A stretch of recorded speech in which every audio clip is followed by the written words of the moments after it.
悪魔だ。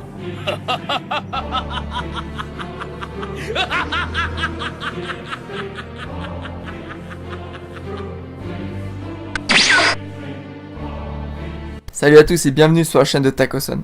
Aujourd'hui on se retrouve pour parler du film Dragon Ball Super 2018 et de son lien avec Broly, puisque effectivement cela a déjà été confirmé.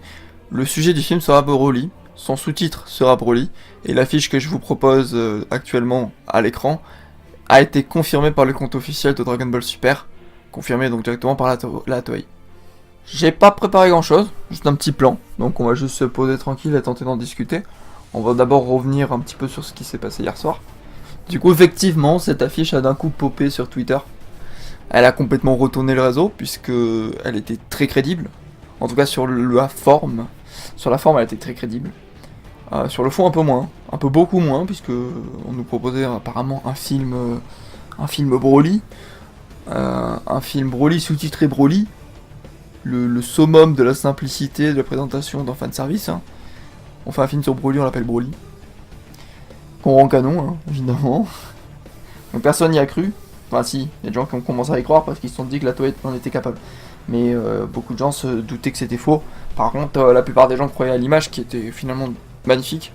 Et très très en raccord avec le Shintani. Donc ce qu'on s'est dit, c'est que peut-être quelqu'un avait réussi à trouver l'affiche du film, avait fabriqué un logo, nous avait sorti que c'était un film sur Broly, alors que pas du tout. Sauf que si, c'est bien un film sur Broly. Donc il va falloir vivre avec. En décembre 2018, on va se taper un film sur Broly. Et Broly sera canon. Voilà. Bon, je vous parle de canon. Mais qu'est-ce qui va se passer précisément pour Broly? Alors déjà, ce qu'il faut savoir, c'est que c'est pas un reboot du film 8 qui est proposé. C'est un reboot de Broly en lui-même. Le personnage va être complètement retravaillé. Il aura certainement une nouvelle origin story, des nouveaux pans de personnalité, puisque Broly n'était finalement pas très développé dans ces films. En fait, concrètement, le personnage va être réécrit, actualisé, et cette fois, Toriyama s'investira. Parce qu'il y a quelque chose qu'il faut prendre en compte. Les premiers films, Toriyama a certes designé Broly, mais à aucun moment il s'est investi dans vraiment la création du personnage ou le scénario du film. Là, concrètement, ça va être l'essai de Toriyama sur le personnage de Broly. Ce qui est quand même rigolo, c'est que Broly, Toriyama, il le connaît pas en fait. Il a dessiné, il a oublié. Il oublie des choses liées à son propre manga, alors des personnages non canons. Voilà. Donc comment on fait? Comment ça se fait qu'on ait un film de Broly en 2018, un film avec Broly canon, scénarisé et supervisé par Toriyama, quelque chose qui en soi n'a absolument aucun sens? Eh bien c'est simple, c'est la Toei et c'est le potentiel de vente de Broly à l'international. L'international est très friand de Broly. Le Japon aime beaucoup Broly, mais l'Occident, c'est un tout autre niveau. Et la Toei le sait. C'est pour ça qu'on a eu Kale dans Dragon Ball Super. Donc ils ont très discrètement soufflé à Toriyama que ce serait sympa de mettre Broly dans le prochain film, un personnage extrêmement apprécié. Et Toriyama, il a dit oui. Alors du coup, qu'est-ce qu'on peut dire sur ça? Qu'est-ce qu'on peut dire sur le fait que Toriyama s'abaisse à simplement répondre aux envies commerciales de la Toei, si je puis dire? Est-ce qu'on peut toujours dire que Dragon Ball, et Dragon Ball Super plus particulièrement, est toujours l'œuvre de Toriyama, ou est-ce que c'est déjà l'œuvre de la Toei? Je pense avoir un début de réponse là-dessus. Toriyama veut raconter la suite de Dragon Ball, et veut faire quelque chose de bien et d'intéressant. C'est quelque chose de totalement évident, vu l'implication qu'il met dans le projet. Il n'était pas obligé de le faire, simplement donner son nom à la série aurait suffi. Le problème, c'est que Dragon Ball doit se vendre. Dragon Ball doit créer des figurines. Sinon, je veux dire, il suffit de voir Dragon Ball Heroes, qui a été créé uniquement pour ça. Et donc, Toriyama a des impératifs à respecter par rapport à la Toei. Des sortes de conditions qu'il doit respecter s'il veut raconter l'histoire qui lui plaît.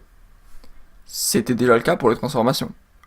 Toriyama a toujours été un adepte de la simplicité, et je le vois très mal rajouter autant de transformations. Et en plus, la Toei a rajouté des transformations supplémentaires à ça, avec le Super Saiyan Blue, Kaioken, etc. Ça lui ressemble pas tant que ça, et je pense qu'elles ont surtout été créées dans un pur but mercantile. Broly, c'est pareil. On avait besoin d'un nouveau Saiyan, pour l'histoire que voulait raconter Toriyama, La Toei lui a dit mais Broly, en aucun cas Broly est un obstacle à l'histoire que Toriyama veut raconter, puisqu'après tout, Broly, lui-même il porte très peu d'intérêt. Donc il a choisi d'utiliser Broly comme un support pour raconter l'histoire qui lui plaît, et c'est pas fondamentalement une mauvaise chose, puisqu'en fait, Broly est une base, et Toriyama peut faire quelque chose de très correct avec. Il faudra voir ce que ça donne dans le film, mais Broly n'est qu'un support à l'histoire que Toriyama voulait raconter. D'ailleurs, en ce moment, avec Dragon Ball Heroes, Dragon Ball Legends, on a énormément de nouveaux Saiyans qui sont introduits. Il suffit de voir Cumber ou encore Charlotte. Du coup, encore un nouveau Saiyan, c'est quelque chose qui aurait pu être embêtant, puisqu'on est littéralement envahi de Saiyans en ce moment. Le fait de réutiliser Broly est au final plutôt intelligent, puisque le personnage de Broly, avant d'être un personnage de l'univers étendu, est un véritable mythe dans la communauté Dragon Ball, c'est le Super Saiyan légendaire, et réutiliser ce symbole et en faire quelque chose de nouveau et d'approuvé par Toriyama est au final une très bonne idée. Quels seront les points similaires et les différences entre ce nouveau Broly et le Broly du film 8 ? C'est un peu ce dont parle Toriyama dans le message qu'il a posté en même temps que l'annonce. Il est évident que l'ADN de Broly sera récupéré. L'ADN de Broly, c'est cette colère, cette forme qui est en contradiction totale avec sa forme de base, cette forme géante par rapport à la forme de base qui a l'air un peu plus faible. C'est les cheveux verts, évidemment, le Super Saiyan légendaire, qui sera très certainement renommé Super Saiyan Berserker, comme dans Dragon Ball Super. Mais c'est aussi Bin Shimada, puisque Bin Shimada est le seiyuu original de Broly, et il est crédité sur l'affiche. Donc on va retrouver, avec ce nouveau Broly, la voix de l'ancien Broly. Ce qui est assez étonnant, mais qui est aussi assez intéressant, c'est que Bin Shimada a, je trouve, vieilli, et sa voix a assez changé. Elle est passée de quelque chose de très grave à quelque chose d'aujourd'hui beaucoup plus aigu. Je m'en suis rendu compte en regardant Broly dans Dragon Ball FighterZ. Et puis Shimada, c'est aussi la voix de Dispo dans Dragon Ball Super. Donc on est très loin du Broly très grave des anciens films. Mais comme le personnage est assez nouveau, c'est un Broly revisité, avoir une légère différence d'interprétation, c'est pas forcément une mauvaise chose, et il faut voir ce qu'il a à nous proposer. L'autre question, c'est est-ce que Paragus, le père de Broly, sera présent dans le film ? Toriyama a bien expliqué qu'il a revu le film, et qu'il a compris ce qui avait plu aux gens, et a décidé d'en faire sa propre interprétation en changeant les éléments qu'il n'aimait pas. Malgré tout, il insiste sur le fait qu'il va garder l'essence de Broly, et la retranscrire à sa manière. Est-ce que Paragus est nécessaire au mythe de Broly ? Eh ben, peut-être ou peut-être pas. Paragus en soi est nécessaire dans le film par rapport au côté inhibition de Broly, mais c'est quelque chose qui va peut-être changer dans le nouveau film. Par contre, Broly aura certainement un père qui aura beaucoup d'importance également dans ce nouveau film, et il paraîtrait logique que ce soit une référence à Paragus. Surtout que sur l'affiche, on peut retrouver le seiyuu qui interprète Paragus de temps à autre dans certains jeux vidéo, même si ce n'était pas le seiyuu original. Donc c'est possible effectivement qu'ils aient sélectionné ce seiyuu pour refaire le père de Broly. Après ce sera peut-être pas Paragus aussi, mais je pense qu'il y aura le père de Broly qui sera présent dans ce film. Au niveau des différences, ça pourrait être à peu près tout. Je pense que l'origin story sera quand même assez différente, même si au final ça rendra la même chose. Ce sera un survivant Saiyan dont l'existence était ignorée et qui avait disparu de la circulation pour une raison quelconque. Et puis pour revenir sur l'intégration de Broly dans le canon de Dragon Ball, on peut citer le cas Bardock, puisque Bardock a été créé pour la série télévisée, et ayant plu à Toriyama, il a finalement décidé d'y faire référence dans son manga. Bardock est donc devenu canon, alors que c'était de base un personnage créé pour la série télévisée et donc pour l'univers étendu. C'est d'autant plus important qu'en 2014, Toriyama revient sur l'histoire de Bardock avec son one-shot Dragon Ball Minus, dans lequel il raconte les adieux des parents de Goku à ce dernier, et la destruction de la planète végétale. Dans cette courte histoire, Bardock est très différent du Bardock qu'on a connu dans l'OAV original. C'est un père aimant qui veut protéger son fils, et l'envoie hors de la planète Vegeta lorsqu'il réalise que cette dernière est certainement en danger. En plus d'être un bon élément de comparaison sur l'introduction d'un personnage créé pour l'univers étendu dans le canon de Dragon Ball, C'est aussi un point qui sera très important puisque beaucoup de références à Dragon Ball Minus seront certainement faites lors de ce film. Il suffit de regarder les personnages annoncés dans l'armée de Freezer, avec le personnage de Kikono, qui ressemble étrangement à un personnage apparu dans l'armée de Freezer dans Dragon Ball Minus. En parlant de l'armée de Freezer, on peut vraiment se poser des questions sur la place de Freezer et son armée dans ce film, puisque Broly semble revêtir son armure, l'armure de l'armée de Freezer. Du coup, on peut vraiment se poser des questions sur la présence de l'armée de Freezer dans le film et l'importance de ces derniers. Pourquoi est-ce que Broly semble avoir la tenue de Freezer? Est-ce que ce dernier aurait été retrouvé par Freezer alors qu'il était par exemple congelé sur la planète glaciale qu'on peut apercevoir? Est-ce qu'il a été manipulé par Freezer? Est-ce qu'il a été embrouillé par Freezer, qui lui aurait menti sur la destruction de la planète Vegeta? À mon avis, ça va être quelque chose de très important pour Dragon Ball, puisque Toriyama a bien expliqué que tout doit se recouper avec ce film. Il va très certainement revenir sur le Dragon Ball Minus, sur la destruction de la planète Vegeta et les survivants. Goku a été sauvé par son père et sa mère. Vegeta a refusé d'écouter les ordres et a donc survécu. Broly, d'une manière ou d'une autre, aura certainement survécu. On ne sait pas pourquoi encore, peut-être la même raison que Goku, mais il n'a peut-être pas les mêmes informations. Après tout, Freezer avait bien servi les Saiyans en leur faisant croire, en leur cachant que la planète Vegeta avait été détruite par ses soins. Parce que jusqu'à preuve du contraire, Broly reste l'antagoniste principal de ce film. C'est aussi pour ça que je suis curieux de voir sa relation avec Freezer, sa relation avec Goku et Vegeta, et comment il va réagir en apprenant la vérité, vu qu'ils vont très certainement lui dire pour la planète Vegeta, vu qu'ils le savent. Et on se demande donc comment Broly va rester méchant après avoir appris ça, et il faudra pour ça voir son caractère. Mais je me demande aussi comment Freezer va être introduit dans le film, sans rentrer en confrontation directe avec nos héros. L'autre point possible, c'est que Freezer serve d'introduction à Broly, mais qu'en fait Broly, par exemple, s'échappe en emportant une armure. Dans ce cas-là, il aurait l'armure de Freezer, tout en ayant été un ennemi de Freezer. Et Freezer servirait surtout à introduire la puissance de Broly, ce Saiyan sorti d'Onsetsu, qui est extrêmement puissant. C'est une bonne transition, puisqu'on va parler des niveaux de puissance, qui sont assez étonnants, puisqu'évidemment, le Broly qu'on a connu jusqu'alors est aujourd'hui très faible.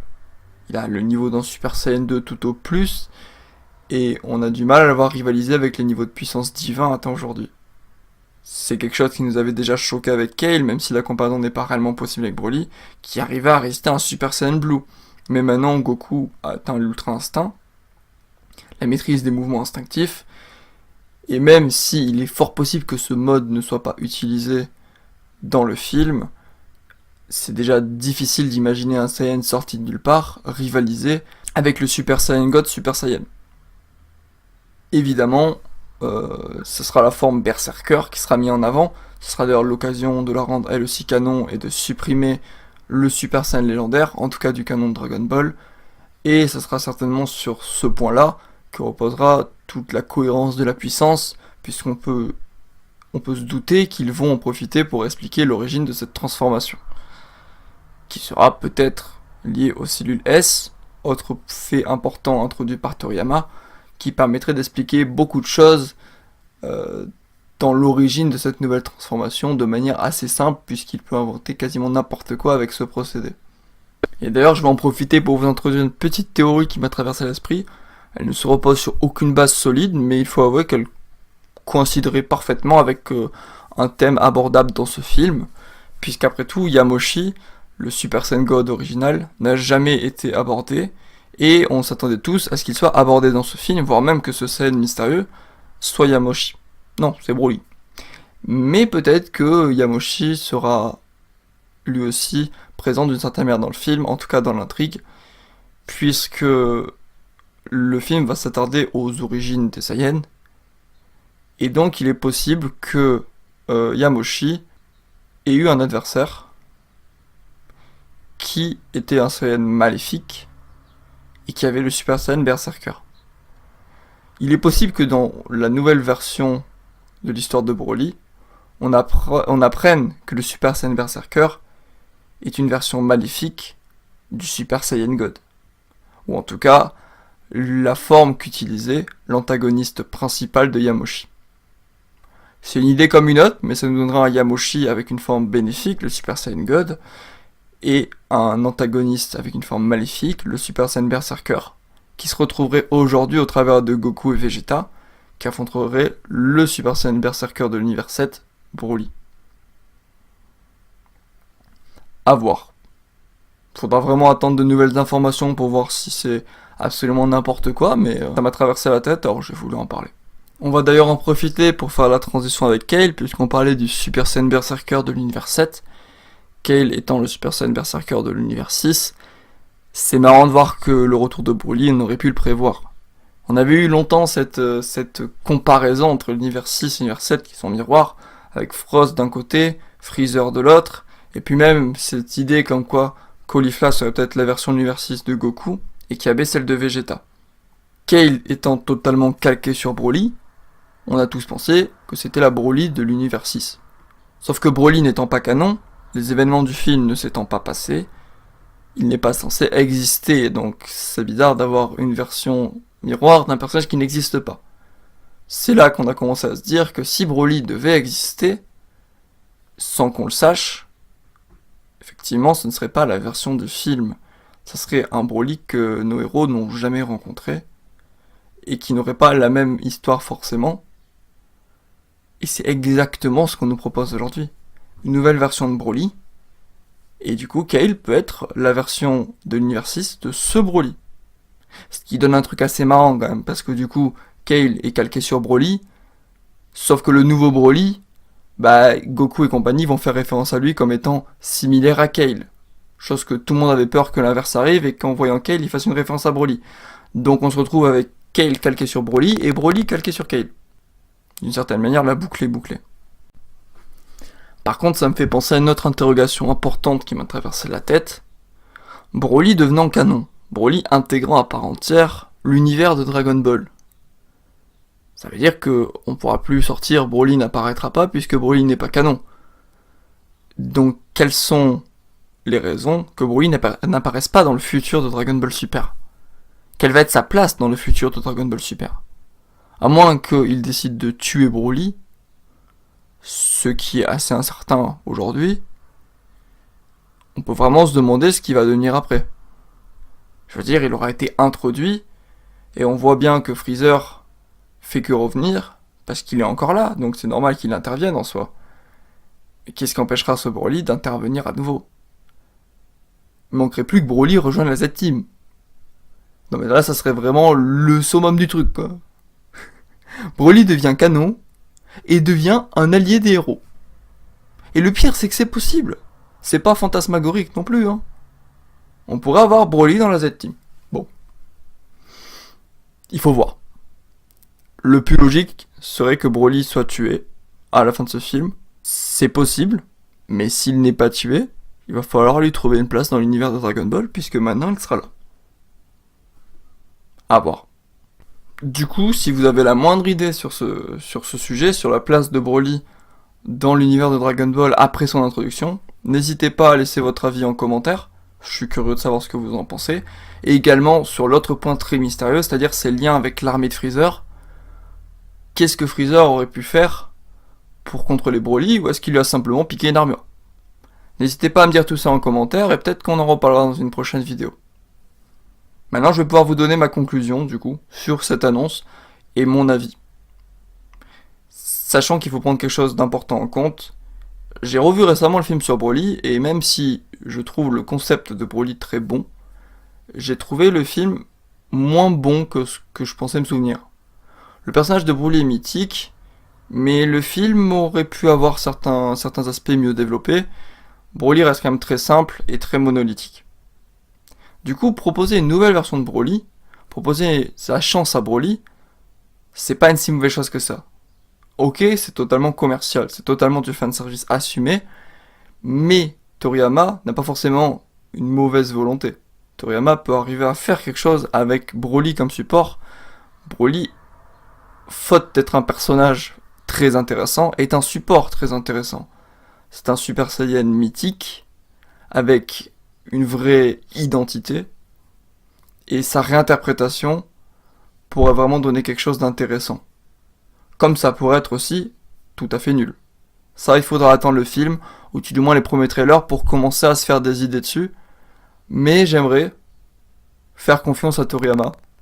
J'aimerais qu'il arrive à me surprendre et à raconter une histoire intéressante avec un personnage totalement fanservice. Et après ça, il y aura 2 Broly, et j'espère qu'il y en aura un qui sera un personnage bien intéressant et bien développé. Bon, le plus gros problème étant quand même que du coup on aura 2 versions de Broly, que les fans de l'ancien Broly n'apprécieront pas forcément le nouveau, et que les non-fans de Broly auront des a priori sur le nouveau Broly. Donc il y aura toujours un côté, il y a 2 Broly, qu'est-ce qu'on en fait des 2 ? Mais si Toriyama arrive à nous proposer quelque chose de sympa et d'original, je serai satisfait. En gros, Broly n'est pas original, c'est une solution de facilité, mais j'espère qu'avec cette source qui est très simple, on va arriver à proposer quelque chose d'original dans le rendu. Du coup, j'espère que cette première vidéo vous aura plu. Si on m'avait dit que la première vidéo de la chaîne serait sur Broly, franchement, j'y aurais pas cru. Mais bon, apparemment, on s'est gouré de timeline. On est dans une timeline où Broly est canon, donc on va devoir faire avec. N'hésitez pas à partager la vidéo si elle vous a plu. N'hésitez pas à vous abonner à la chaîne. On se retrouve bientôt pour d'autres vidéos sur Dragon Ball, mais aussi sur d'autres mangas qui pourraient vous plaire avec quelques découvertes bien sympas. Je suis désolé si l'ensemble n'est pas trop professionnel. Ça reste ma première vidéo, mais ça va aller en s'améliorant. Et comme d'habitude, vous pouvez retrouver dans la description la version article de ce sujet. C'était Taco-san. Ciao.